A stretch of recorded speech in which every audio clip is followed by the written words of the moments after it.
Pour mieux s'immerger dans la réalité politique, sécuritaire, économique et sociale d'Israël, connectez-vous chaque matin sur Studio Kalita. Daniel Haïk vous y attend pour sa revue de la presse.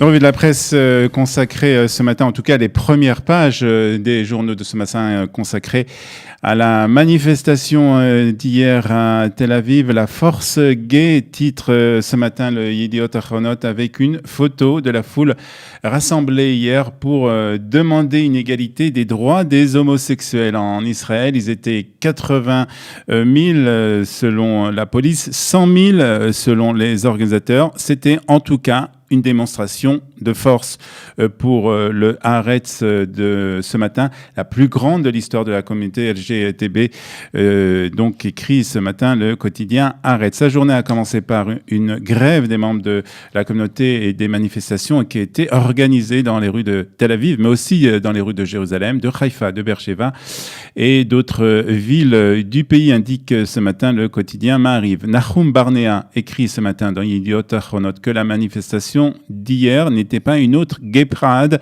donc un défilé, mais une véritable démonstration de force au cri de « Nous ne sommes pas des citoyens de seconde classe et nous sommes venus combattre l'obscurantisme ». Les membres de la communauté gay ont exprimé leur colère. C'est la première démonstration de force, ajoute le Yediot Ahronot, de cette communauté qui s'est vue refuser le droit pour les couples homosexuels hommes de pouvoir faire appel à la GPA pour devenir parents. Mais ce n'était pas seulement contre cette loi qu'ils manifestaient, écrit ce matin le commentateur de Yediot Ahronot, Nahum Barnea. Ils entendaient protester contre des actes homophobes encore trop courants en Israël et pour surtout une égalité des droits. Le Yediot cite aussi ce matin en première page Orna Banaï, l'actrice Orna Banaï qui a crié « Nous avons gagné », l'actrice israélienne et qui est elle-même membre de la communauté gay a crié donc « Nous avons gagné » devant la foule venue se réunir sur la place Rabin à Tel Aviv. Et puis le Haaretz précise aussi qu'hier, le Premier ministre a annoncé qu'il rencontrerait cette semaine les dirigeants de la communauté LGBT en Israël. Il veut arriver à un consensus concernant la loi sur la GPA pour les couples homosexuels. Et c'est le député du Likoud, Amir Ohana, député homosexuel lui-même, qui centralise pour le Premier ministre les pourparlers avec les dirigeants de la communauté. Nous terminons par cette information entendue ce matin sur les ondes de Galei Tzahal et qui n'a étonné personne. Ce matin, dirigeant des partis orthodoxes déclare à un journaliste de Galei Tzahal que même après cette manifestation, la position des partis orthodoxes n'a pas changé. L'Israël Hayom de ce matin nous annonce que le ministre israélien de la Défense, Avigdor Lieberman, a annoncé l'éventuelle réouverture mardi, c'est-à-dire demain, du principal terminal pour les marchandises vers la bande de Gaza, le passage d'Erez. La condition du ministre de la Défense, c'est un retour au calme et à un calme total. 0 ballon incendiaire, 0 affrontement près de la barrière de sécurité, aucune roquette, aucun tir. C'est ce qu'a déclaré Avigdor Lieberman dans un communiqué qui est repris ce matin par le Israël Hayom. Le journal ajoute aussi que le chef de l'état-major de l'armée israélienne, Gabi Eisenkot, s'est rendu hier le long de la barrière de sécurité à l'endroit où a été tué vendredi soir Aviv Levi, le soldat israélien qui a été, je vous rappelle, tué par les tirs d'un tireur d'élite palestinien. Le chef de l'état-major a entendu les détails de ce malheureux événement. Le soldat tué vendredi soir a été enterré hier à Petah Tikva. Nous ne pourrons pas continuer à vivre sans toi, c'est ce qu'a déclaré le père de Aviv Levi, et c'est le titre aussi du Maariv ce matin, ce qu'a déclaré le père de Aviv Levi qui devait fêter dans quelques jours ses 21 ans.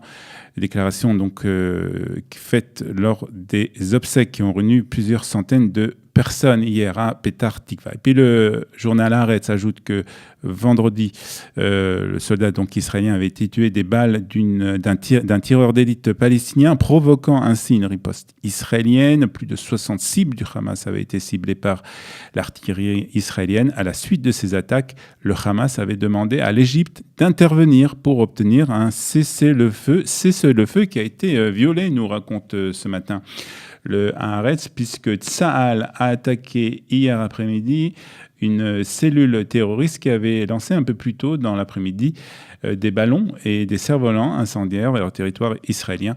Et c'est le titre aussi en page 6 du Yediot Aharonot. Et la presse israélienne nous annonce aussi ce matin une nouvelle attaque israélienne en Syrie. En tout cas, c'est ce qu'on suppose.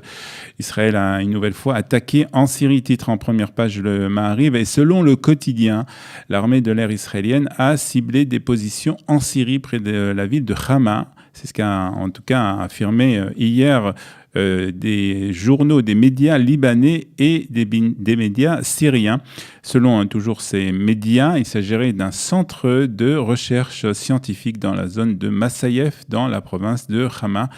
Plus tôt, nous indique aussi le Yediot Aharonot de ce matin, le Premier ministre Benyamin Netanyahou avait fait des déclarations, justement, et avait dit que l'armée israélienne continuera à frapper des cibles iraniennes en Syrie. Il y a un peu plus d'un an, la presse avait fait aussi état d'un raid israélien dans la même région contre un centre de recherche appartenant à l'armée iranienne. Aucune réaction du côté, bien entendu, israélien. Puis en lisant la presse de ce matin, on en sait un peu plus sur l'opération de sauvetage des casques blancs en Syrie. Le Haaretz révèle que c'est les États-Unis et le président Trump ainsi que le Canada qui ont demandé au Premier ministre israélien d'intervenir pour sauver les Syriens militants des casques blancs. Ces personnes ont sauvé des vies et la leur était en danger. C'est pourquoi j'ai accepté de les emmener via Israël dans un pays tiers, ce qu'a déclaré le Premier ministre israélien Benyamin Netanyahou. Le pays tiers étant bien entendu la Jordanie.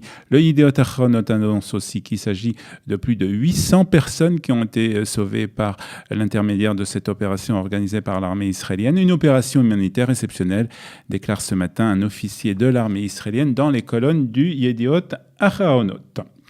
Et l'Israël Hayom nous apprend aussi qu'à l'occasion du Tisha B'Av, du 9 Av, plus d'un millier de Juifs ont été autorisés à monter sur le mont du Temple.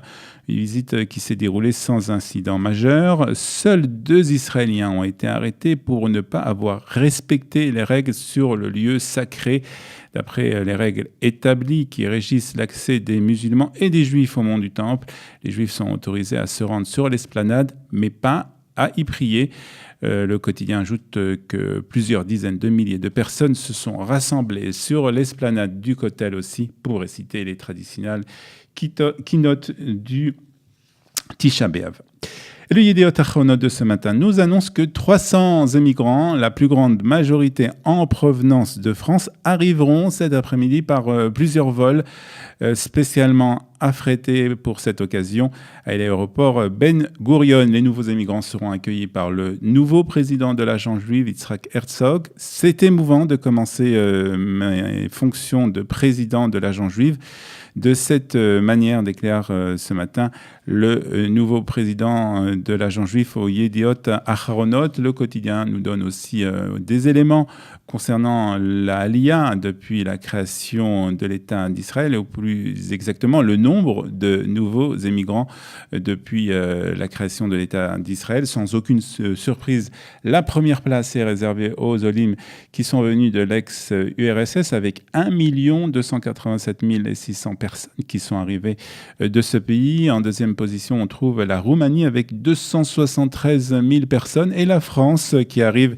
après en 5e position avec 115 000 nouveaux immigrants venus de France depuis donc la création de l'État en 1948. Bienvenue aux nouveaux immigrants. D'ailleurs, une équipe de Kalita sera cet après-midi à l'aéroport Ben Gurion pour suivre cette arrivée donc de ces nouveaux immigrants et qui seront accueillis par le président de l'agence juive, Yitzhak Herzog.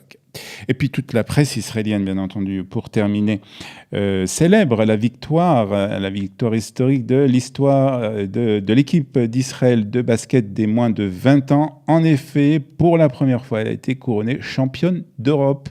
Les Israéliens ont battu l'équipe de basket de Croatie 80-66, après avoir battu en demi-finale la France, 82-57. M. Gdolim titre ce matin le Yediot Ahronot. Ils sont grands, ils sont géants. Titre donc ce matin le Yediot Ahronot. Le Maariv annonce celui que le Premier ministre Benjamin Netanyahou a appelé l'entraîneur de l'équipe pour le féliciter. Votre victoire sur la France et la Croatie m'a rappelé le mondial, a déclaré le Premier ministre donc à l'entraîneur de l'équipe de basket des moins de 20 ans. Il a aussi annoncé, il dit à cet entraîneur qu'il attendait toute l'équipe très prochainement à Jérusalem. Voilà, une journée historique, donc histoire pour le basket des moins de 20 ans puisque son équipe est championne d'Europe. Voilà, nous terminons cette revue de la presse et des médias israéliens. Il est exactement 8h et presque 40 minutes sur Studio Kalita. On écoute quelques notes de musique. Ensuite, nous recevrons notre dernier invité de cette session d'actualité sur Studio Kalita. Nous parlerons avec Laurence Béziz, 13 ans après, jour pour jour, de l'évacuation du Gush Katif. Pour mieux s'immerger dans la réalité politique, sécuritaire, économique et sociale d'Israël, connectez-vous chaque matin sur Studio Kalita. Daniel Haïk vous y attend pour sa revue de la presse.